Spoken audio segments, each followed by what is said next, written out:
Welcome back to Undefendable. We're going to be hopping into a Play Like a Pro guide for the Huntress. The Huntress is one of the hardest heroes in Dice Throne to master. She trades damage and control for the strongest defense in the game via Naira. Naira, effectively, this is giving you a second life bar, a second health bar. If you win with Huntress, it's because you outlast, not out damage. Reviewing her leaflet, we have Naira, which is her companion, and Naira has a lot of unique mechanics, but I'll just read these off to you really quickly. If you're being attacked while Naira is active, you may choose to pass the full amount of this damage to Naira, unless the opponent is attacking with their ultimate ability. If Naira receives damage, you may still use your defensive abilities. If Naira is active and your offensive roll phase results in an attack, increase that damage by 2. If Naira is active during your offensive roll phase, you may deal 1 damage to her and then re-roll 1 die. This may only be done once per turn. Also, Naira can go up to 7 health, just to note that as well. And ultimately, when Naira dies, you would flip her over to here and be at 0. And then during your upkeep phase, if your dial reads 5, you flip Naira back over to active. Otherwise, each turn you would heal her up to 1 to get her back up to 5 and then flip. We go down, we have Naira's Bond. This is a good way to split damage between Huntress and Naira. So you can distribute damage received between Huntress and Naira, or you can spend it at any time to heal Naira too. And then bleed. You can inflict bleed on your opponent to deal 1 damage to them. They would roll during their upkeep. If they roll a 5 or a 6, they remove the token. If they do not, they would take a damage. Her dice are something to talk about. They're a bit unique. You have 2 spears, 2 claws, bonded soul, and saber tooth for her 6, which makes some of her roll objectives a little bit tricky. So that is something to keep in mind. It's not a 1-1-1-2-2-3. It's a 1-1-2-2-3-4 or an A-A-B-B-C-D. So her roll objectives can be a little bit unique. Going over the Huntress's abilities, you have Animalistic for just defendable damage, 3, 4, 5. Again, all of this, something to consider, is if Naira is active, you are adding 2 damage, right? Adding 2 damage to all of these attacks. So you want to make sure that during your offensive roll phase, Naira is active. And that's really the balance game you're trying to do, is keeping Naira up while not taking a ton of damage, while healing her, while dealing damage back and getting the benefit from it, while still staying alive and keeping Naira alive. Or if Naira does die, making sure that she can, be reactivated during that next upkeep, or reactivated really quickly. Resuscitate, that's where you gain that Naira's Bond to either distribute damage or heal Naira, and then heal Naira 3. Savage is a pretty standard attack for Huntress, deal 4 and then roll 1 to do the additional benefits. Feral Instincts is her access, or her slightly easier access to undefendable damage, which is gain Naira's Bond and then deal 2 undefendable. One thing to note again, this is 4 undefendable if Naira is active. You have her small and large straights.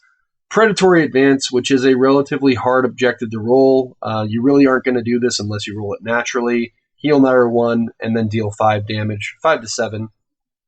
Feral for her mini ult with 5 undefendable and healing Naira.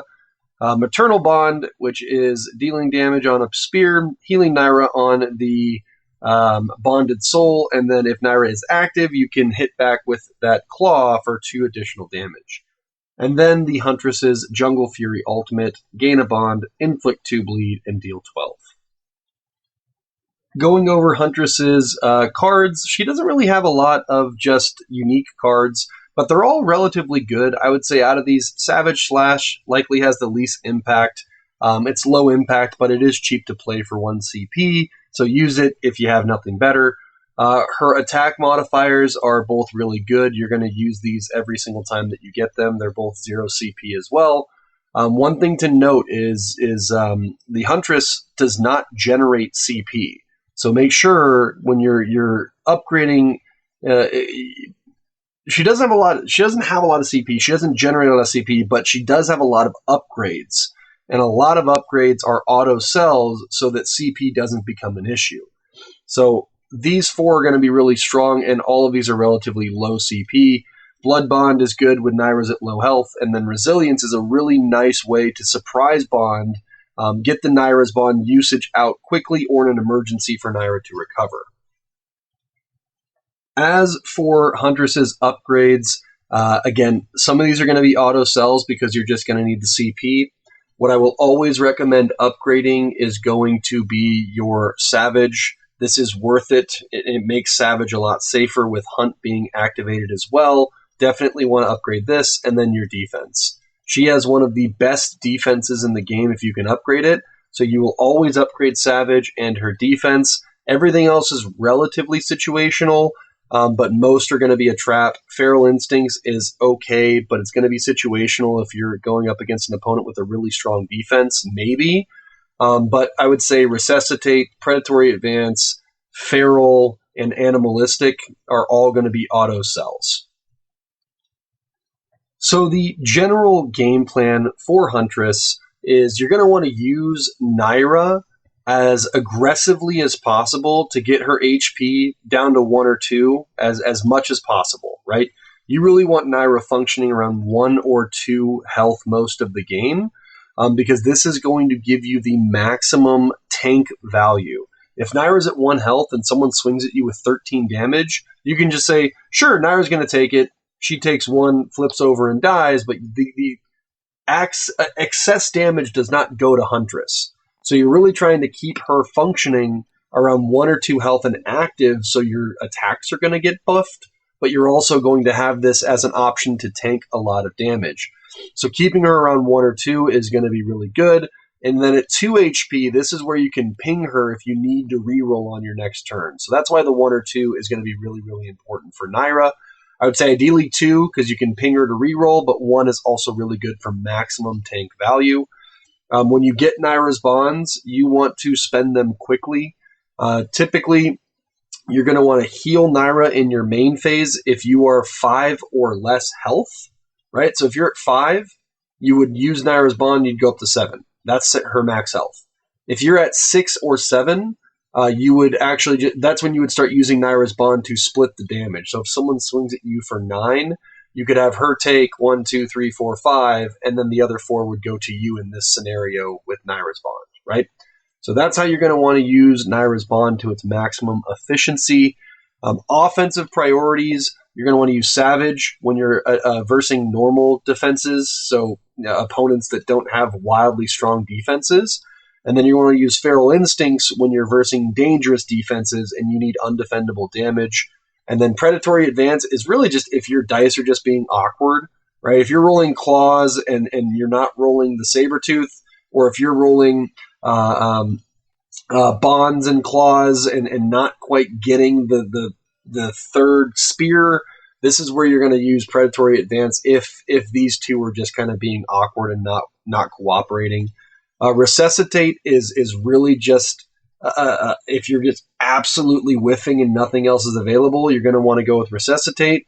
Or if Naira is down and you need to get Naira's bond and heal Naira. So if she's down at 0 and you hit a Resuscitate, you can heal her 3, get Naira's bond, and then heal her 2, and try and get her active that next turn to flip her over so that you can get max value. A few last tips for Huntress. I would say don't fight bad rolls. Take what the dice give you. Her dice are unforgiving, so a lot of times that first roll is going to be predictive of what you want to chase. So in this scenario, obviously we're not going to chase Resuscitate. We potentially have the small straight here, but I wouldn't go chasing a 6 to get Savage here. I'd probably fall back to Feral Instincts depending on my opponent's defense, or I would take the 3, 4, 5 and then go for the small straight. And now you can see we're kind of in a predicament here because the dice were not cooperative. And we just, right there, that's a scenario where it's like, oh, well, crap, we tried to play it safe. I guess I'll take Resuscitate because I don't have another option based on the rules. So, again, push for Savage against Normal D, Feral Instincts against Undefendable. Another thing to consider here is, in this situation, I would ping Naira 1 because a lot of times Naira taking 1 HP is usually worth the reroll, and I would reroll this, and we didn't get the straight, but it does give us that access to remember if the dice are just not cooperating, a lot of times the value you get from pinging Naira for 1 is worth the reroll. Another tip would be letting Naira go down can be correct if it blocks 11 plus damage. That is usually when I will let Naira go down. If it's going to be like 8 damage, I'm not going to have Naira tank this 8 damage and then have to like use my turns to get her back up. But if I'm getting hit for 10 plus or 11 plus damage, that is where I'm going to sacrifice Naira. Last tip I would say is you win by dragging the game long and exhausting on your opponent.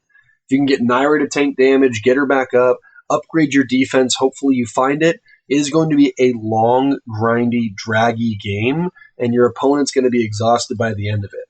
But if you're trying to play Huntress as an aggressive, I'm going to poke you and kill you quickly, that is not Huntress's game plan. It is a drag out, stabby, brawl, bleeds, tanking a lot of damage, dispersing damage effectively across Naira and Huntress. As for her matchups, she is going to be strong against burst and rushdown heroes. So characters that like hate long games as well. So examples like Barbarian. Cursed Pirate hates long games because then Cursed Pirate's going to have to flip at some point. Even like characters like Jean Grey, she could be really strong into. But Huntress is going to, again, be good against burst and rushdown heroes. She is going to be weak against consistent undefendable heroes because then you won't. Because remember, you can do Naira and your defense. So if Naira's at 1 and they hit you for 11, you can roll your defense here. For example, if I upgraded it, I can roll my defense, and then I would be healing Naira for 2, and then I would be hitting back for 3, and then Naira could just take all of that damage and flip, and then I'd be fine, right? So that is something to consider is consistent undefendable damage. You don't get to roll your defense, which is tough. And then late game scaling heroes, Huntress is also going to be weak against. So imagine like Shadow Thief there, or consistent undefendable damage would be someone like Ninja is a good example. So she does have really, really strong matchups, but she's also going to be really weak into a lot of matchups as well. So my final take, Huntress is going to win games other heroes can't by refusing to die. If you manage Naira well, you force opponents into mistakes, fatigue, and bad decisions. Really high skill ceiling, extremely punishing if you misplay, but if you have the right hands, and if she's piloted in the right hands, she is a nightmare to kill and really, really fun. So let's do a couple of roll examples. Let's say this is my first roll. Again, I want to try and play smart here, right? So in this scenario, this is a pretty awkward roll based on what we're looking for. I would even potentially keep the 2-3 and then roll this back. Okay, now we're going to push for Savage because we already have Hunt from the upgrade. And then we would go with Savage. We also have, so we would go with Savage where we would roll 1 die. If Naira up, we would deal 5, 6, 7, 8 damage right there. Let's do a second roll attempt. Okay, so this is one where, again, this is a little bit awkward. We got the Sabertooths here, but we also have the Bonded Souls. We only have 1 Spear. So depending on what my opponent's defense is, I may keep a 5 if I want it to be undefendable, or I may keep a 6 and push for Savage or Hunt. And one other option is, depending on my hand, if I have dice mods, I may push here. But this is likely what I would do if I had no dice mods, and then we would go Savage, roll, and we do 5, 6, 7, 8 again if Naira is active. And again, you're not going to be doing big bursty damage because that's not her playstyle. You want to keep Naira up. You want Naira to take some damage. You want her to be at 1 to 2 so that when your opponent tries to hit you for big damage, you can have her tank it, and then you try and resuscitate and get her back up as quickly as possible to continue to tank the game. If you're playing Huntress correctly, you are almost like an 80 health hero if you can get Naira at 5, have her get killed off, big attack, she dies, she comes back up at 5, have her get killed off for another big attack, and then you're just cycling that process back and forth. So that is how you play Huntress. Don't be afraid to like, comment, and subscribe. I appreciate you.